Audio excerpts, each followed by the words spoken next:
So can I just ask you to give kind of a quick overview? Who is Brian Wane, please? Thanks for inviting me. I'm really happy to be here, Nuno. My name is Brian Wane. I'm the CEO of Qintess. We're a zero trust data protection platform. So part of the conversation today I want to bring you in is ask you, right, in all of those years of experience, right, where do you see all of this market overview around data, cybersecurity? Everyone talks about cybersecurity, but it's hard to define cybersecurity, right? Then data and confidence. So how do you see the market? Do you see we are moving at the right speed? Do you believe that we need strong mindset? It's a great question. I think that the market's changing really rapidly, but what's super clear that just shows up in the news every day is that network-based security has failed. Sort of a centralized security when you're combining the security with the data in the same environment without an external control channel, that's failed utterly. That's why we have these breaches over and over again. That and human error. Of course, cybercrime is increasing every day. I mean, you see these massive hacks within healthcare, within communications. And I think that one of the things that's moving, that's changing there is before they would lock you out, right? And that still happens, but a lot of what's happening is that they're taking the data and then it's extortion afterwards so that they can just keep extorting you for that data. I think one of the other big problems right now is that the amount of data that's being created is just accelerating. And people don't know what to do with that data. So much data is coming in. They don't know what they have. They don't know who should access it. They don't know what they can share. And that really limits business. It limits interoperability. There's not automatic labeling on that data. There's not automatically securing and applying role-based access to it. Of course, the next thing that's out there is AI. Can't ignore that. That's changing everything super fast. The attacks are going to change in a way that we are just woefully unprepared for. Both the sort of things where they're discovering real credentials by faking identities, and then also just operationalizing attacks and making them a lot more potent than they used to be. The other thing I would say is that what's coming about that's really matured in the last 5 years is this dominance of zero trust. Zero trust for network, zero trust for identity, zero trust for application, and then data as well. That's how I would see the market right now. Okay. So you spoke several times about zero trust, right? And it's easy to say, right? Only 2 words, right? Zero trust. But the point in here is we as customers, right? You and me, other person. So are we really owners of our own data? So because that feeling that every time you are providing data, it's being hosted somewhere, you don't know who is accessing it, right? And they can even sign, right, a document promising you that they will not touch, they will not access. But is that really something that we can trust, right? Because zero trust is all about trust no one. Right. Yeah, exactly. Somehow, on every level. Trust no one. And then at the same time, you are signing a document saying, yeah, I trust you. So there is something that at least my head, right, does not match, right? So how can we promise something? Are we really able to prove to the owner of the data that no one touched the data? Or if they are touching the data, we know what is being done, for how long are they accessing data? Is this something that today is the right way forward? Is something that we can kind of trust that will happen? I think that's a great question. That's a great question. So good point you make. I'm so embedded in the world sometimes when I say zero trust, I assume that people know what it is. And it sort of sounds like the opposite of what it is. If you say zero trust, it's almost like, oh, I have zero trust in that thing. But what it means is, you trust nothing. You don't trust any person, any computer, any application. You validate every single time that someone tries to access, that you microsegment the access as much as possible. And then you record everything so that there's proof of it, right? And then I think that to answer your question, how we've approached this question of how do we give control of the data back to people, back to the organizations? It's by implementing the zero trust tenets as the DoD implemented them, which is, labeling the data, knowing what you have, encrypting the data, monitoring it, and giving external control. So it's being able to trace and track that data, whoever's looked at it, wherever they are. I think that right now, when you think of like what your property is, a lot of people think about their house or their car, but a lot of it's digital at the moment. And I don't think that based on network security and traditional approaches, that you can really say you own that property of yours. I mean, a couple of great examples, AT&T hack a couple of weeks ago.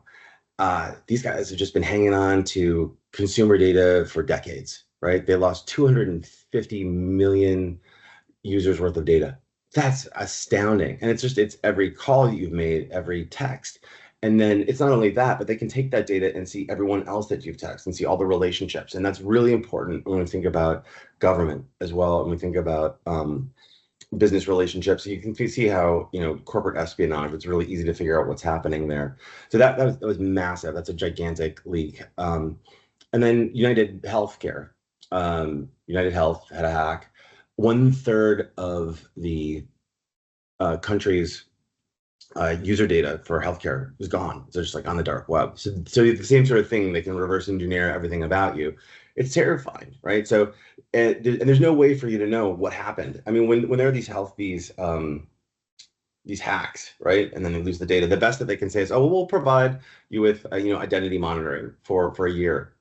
The data's gone forever. You're never getting it back, right? So unless you provide people with an anchor, to an external trust anchor, to be able to control that data, to know how it's used, like a zero trust data anchor, you're going to forever be vulnerable to these kinds of attacks. So I think the key going forward is, how do you give businesses, how do you give consumers control over their data? How do you give them trust back? And because this is also like something that impedes data, impedes business. Why do people not send their data to certain mortgage brokers? Why do they not participate in certain activities? So they don't want you to have their data because they don't trust you, right? And at this point, they shouldn't, right? So I think that there's a way forward, but it's about building trust. It's not just about saying that you're providing trust, but it's about proving that you're providing it. Yeah.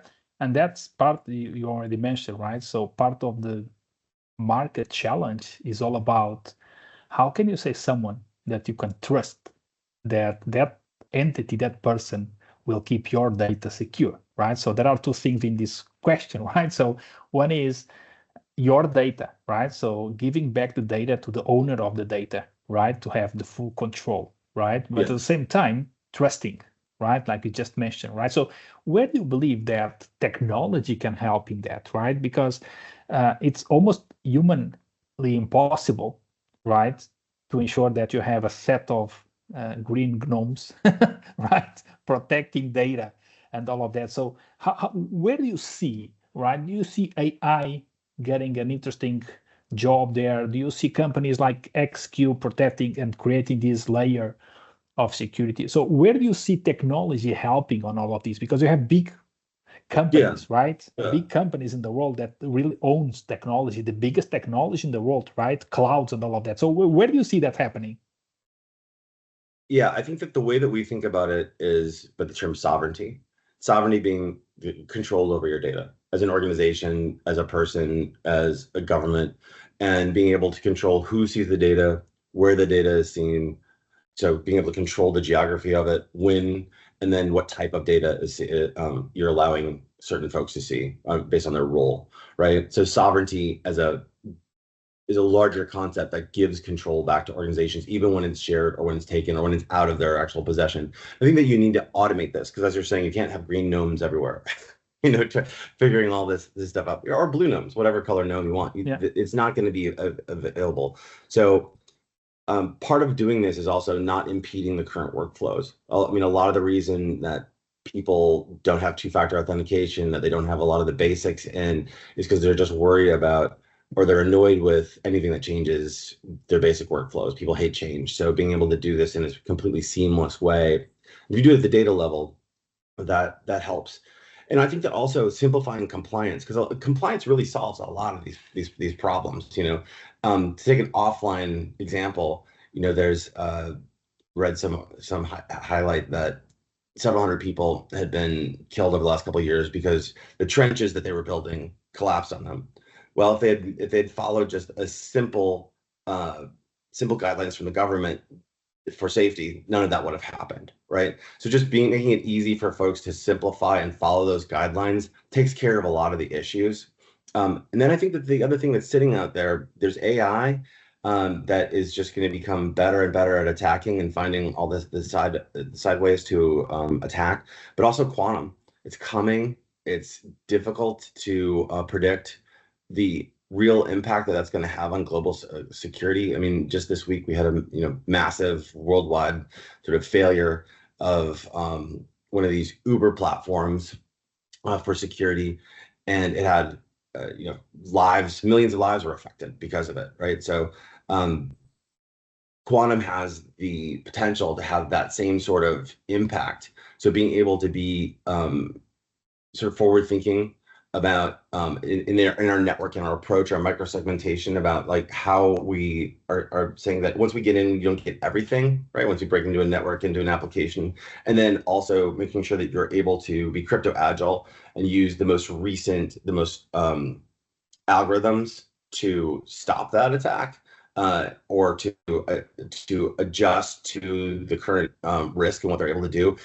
That's something that is going to become more and more prevalent. In fact, this month, NIST will come out with another update, and it'll include PQC, or post-quantum cryptography requirement. And NIST, for those of you that don't know it, that's the general standard that the DoD set out quite a bit a few years ago. 110 controls over how to stay secure, and almost every compliance is based off of that, right? So that's going to get updated because they're anticipating this oncoming onslaught of attacks that current security measures, especially network-based ones and identity-based ones, are not prepared to deal with. Yeah. So you mentioned a couple of profiles or a couple of roles that traditionally, I wouldn't say that from a technology point of view, right? Talking about compliance, talking about laws, talking about regulation, right? We all know that's a little bit, to not say really hard to implement many of the measures, right? Because companies were built, the technology companies and software was built, taking into consideration a couple of, I'll say, decision points in the moment that things appear, right? Now a lot of regulation comes in, right? And we see the world being more and more regulated, right? So do you also believe that the roles and responsibilities of people in the companies, so do you believe we are moving more into, we are all, in a way, we all become regulators, right? in a way, because you stop executing many times, right? And you start monitoring, right? But also monitoring now with AI moves forward, right? And you become probably kind of obsolete in the execution, and you become an expert in the decision, right? So do you also see that the roles and responsibilities, the way of thinking, do you believe that companies should also put in place some type of change management mindsets, make people think in a different way, right? Or do you believe we are ready? Because my experience tells me a lot that companies, like you said, do not like to change. But is this something that we can afford, saying no, or is something we must embrace and saying yes, and with a lot of things to do? Yeah, like I think that one of the biggest challenges in the market is education, right? And that's education within organizations, within general verticals, and sort of attacking apathy in a lot of ways. So we have to explain to them what the issue is and how to solve it. There's a lot of like denial, this will never happen to me, or I don't know where to start. So being able to provide a basic blueprint of like, hey, here are the 5 top things that'll take 80% of the attacks off the table, that sort of thing. I think that to your point, these systems are going to get better at identifying certain scenarios, but it's going to come down to human decisions in some ways about like, hey, do I let that go or not? you want to automate as much of that as possible, but always give humans ultimate control. Otherwise, those systems, they'll be Terminator. The systems will get out of control, and bad things will happen. So always having that in there is important. And education's one of the key aspects of that. And so training and the rest of that. Yeah, so the world today, more and more, we talk about, or we are used to hear about AI, but it's kind of only two letters, right? And if you ask each person to define what AI means for each one of them, probably you have billions of different answers, right? So decision intelligence is a specific space, right? That will come, it's already here, but it will get more strength over the next years, because like you said, right? We want to decide as a human, right? So we want to ensure that, again, trust, right? So it will take some time until humans trust machines, right? Who knows if in the future we'll have machines trusting humans, right? Right?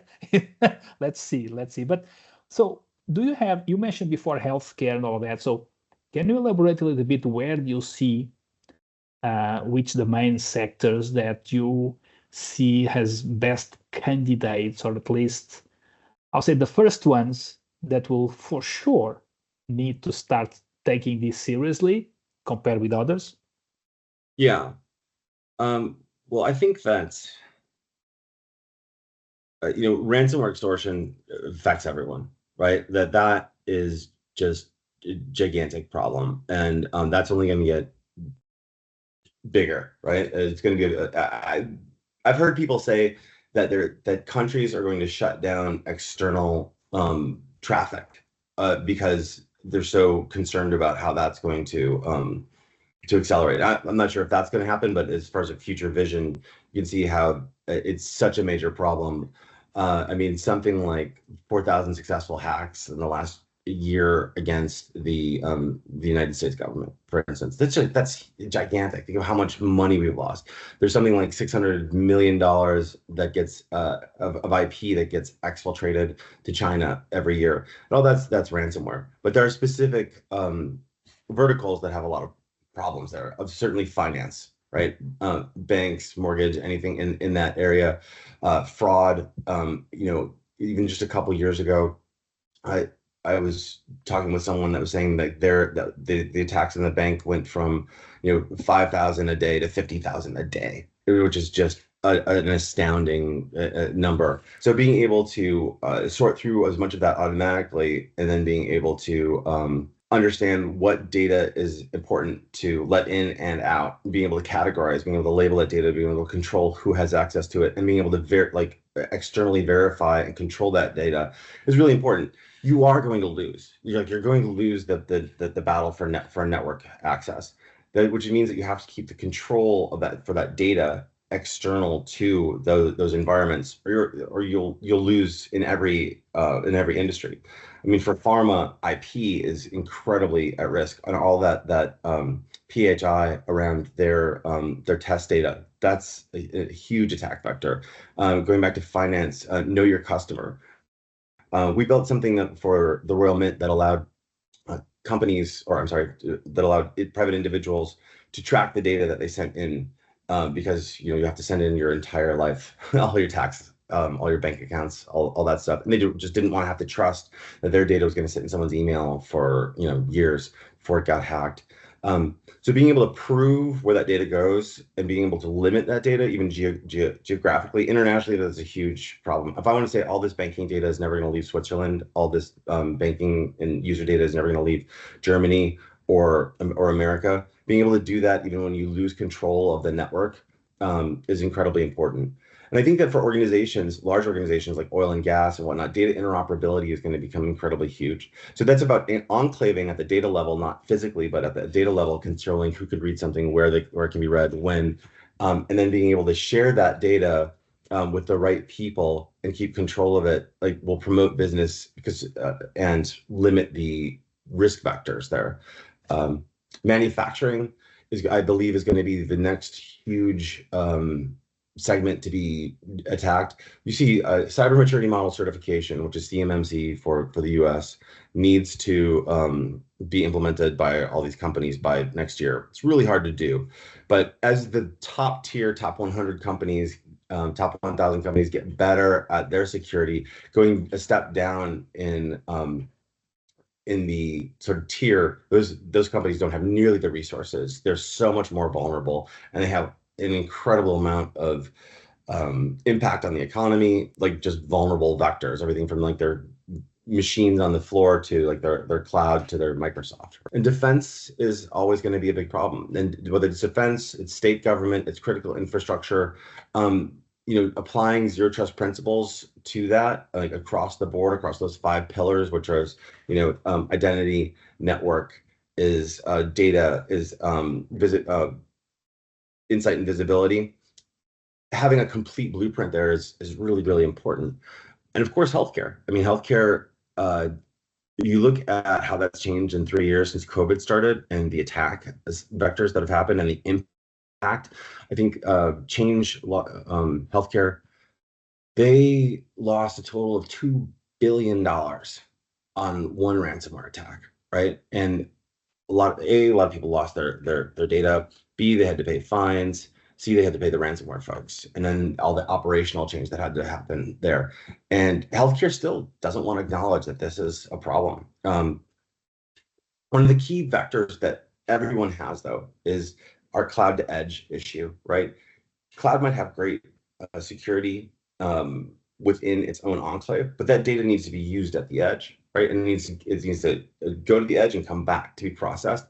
And being able to keep your compliance and your security when that happens is incredibly important. And right now, in a network-based or application-based security model, all that is lost, and those are attack vectors, and that's how we lose these things. Yeah. So we, again, I probably believe that the word we used more until now is trust, right? So, so the question is all about when you talk about technology, right? When you talk about going digital, right? You are forced to always trust someone. The owner of the cloud, the owner of the technology, of the system, whatever, right? Because if you keep that in paper, right? Like old times, right? You go and sign something, you have 2 copies, each one have 1 copy, it will keep it at home, right? There is no digital, right? So going on this digital, do you believe that we, A, can stop digital, or B, there is a way that through what you just also said and mentioned before, that we can somehow transform the digital space, the digital world, right? I'm not talking about avatars. I'm not talking about things, because that is a different scenario today. Many people will put their own real personal data into that environment, right? But just taking a step back, right? Moving from paper to digital, right, means that A, you need to trust on the partner that is storing it, at least, right? So can we slow down these? Do you believe that there are companies slowing down this process mainly because they don't trust no one? Or how do you think that this world of digitalization, right, more and more will suffer in the next years if we don't go digital? Because it's a trade-off, right? Going digital, non-digital, right? Non-digital, probably more secure in a way. Going digital, you need to access data anywhere, everywhere, any place, all of that. But there is a risk to do that, right? So these 2 words, right, about kind of the digital and non-digital, right? So what are your thoughts, right? Do you believe that world will slow down because we don't want to go digital because we run the risk of losing data, or there is no way to stop it? I saw this quote the other day, and it's sort of adjacent to what you're asking, which is, I don't think that AI will take away all human jobs, but I think that humans without AI will probably lose their jobs. So I think that there's no way to stop digital and the digital transformation. It's just going to accelerate, but we need to take where the trust anchor is, because right now that trust anchor is in the platforms. Like if you're using Microsoft, it's within Microsoft, right? And you need to have external, you need to keep control of your data, be able to share your data, use these platforms, but not have to trust them. It's the only way forward, right? You can't keep the trust within those different environments, because even when you don't know who they're sharing the data with, they may have vendors, they may have third parties, and a lot of the attack vectors come through the side, right? So you need to be able to have your own local trust anchor that controls all the policies, all the keys, all the roles, all the and the logs of everything that's happening to your data, and being able to rescind access to that data remotely. So I would say the way forward is to actually decentralize trust. That would be my main advice there. And then the way to do that in a lot of ways to start with it is obviously zero trust, but I get an assessment. Like start out with just know what you have, know what data that you have, know what environments that you have. Start thinking about what your current posture is. If you don't know where you are, you're not going to know where to go. And I think that that's a key part about this idea of acceleration. So that you may have a lot of stuff that's offline at the moment, although I think that world is shrinking rapidly. And then as everything digitizes, I think that it's not about trusting others more or even believing them. It's just never having to trust them. It's kind of the only way forward, I think.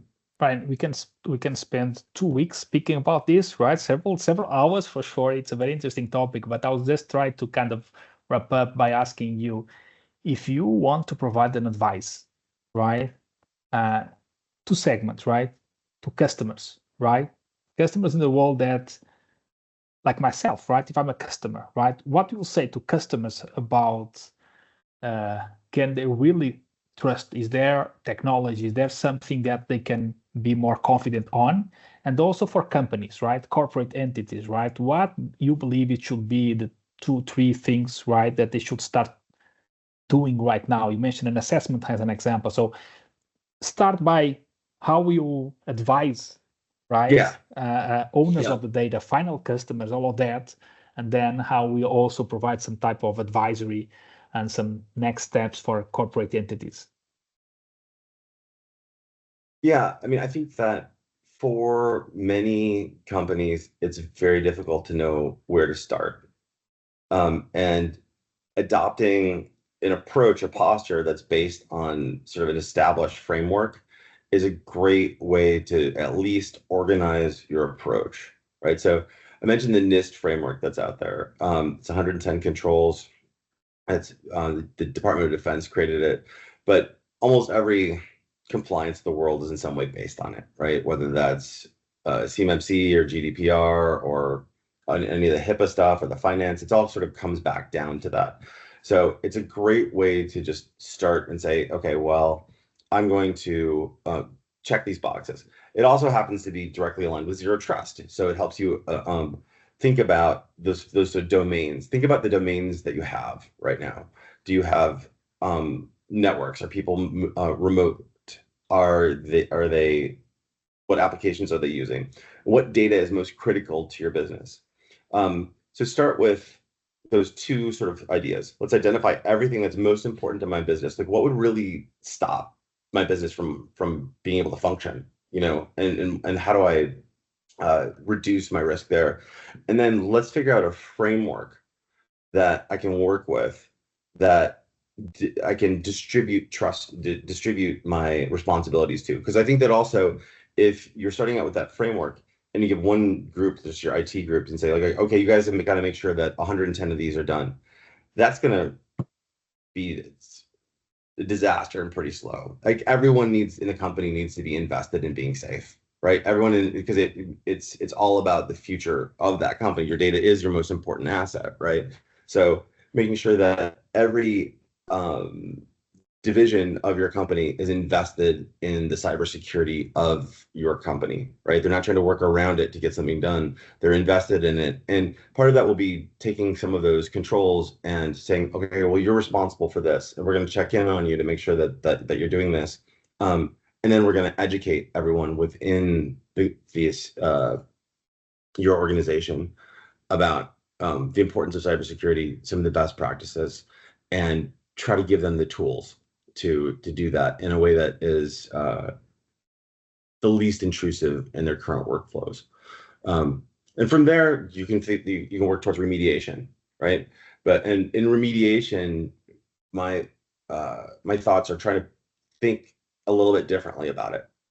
A firewall isn't going to do everything for you. If someone got into my network, what would happen? If these key people, they lost their credentials, what would happen to my data and then also my business?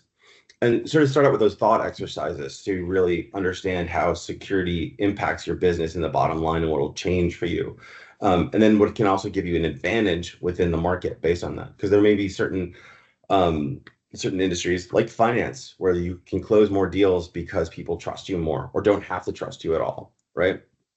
So I think that internal assessment, sort of distributing out responsibilities, education, and then understanding both the risks and the benefits of a more dynamic approach to cybersecurity is really the way forward. Because as we see like every day now, this will shut down companies, like in some ways, and governments, state, local, critical infrastructure for weeks, months, if you don't take the proper precautions right now. Yeah, so it seems that at least there is a way, but still a lot of things to do, because yes, it's also educating the world, right? So and trying to ensure that we are all ready, if that can even happen, right? But at least trying to ensure that each one of us will do our own part to make things secure, to ensure that, or as an organization, or as a kind of the final user, the owner of the data, trying to ensure that we A, start trusting, and B, right, also get evidence, because trust wins trust. Trust gets trust, right? Without that, it's... Thank you, Brian, for this time, right? And I really appreciate your thoughts, your ideas on this, right? And we'll speak again soon, I hope. Okay? Yes, sir. Thank you so much for your time.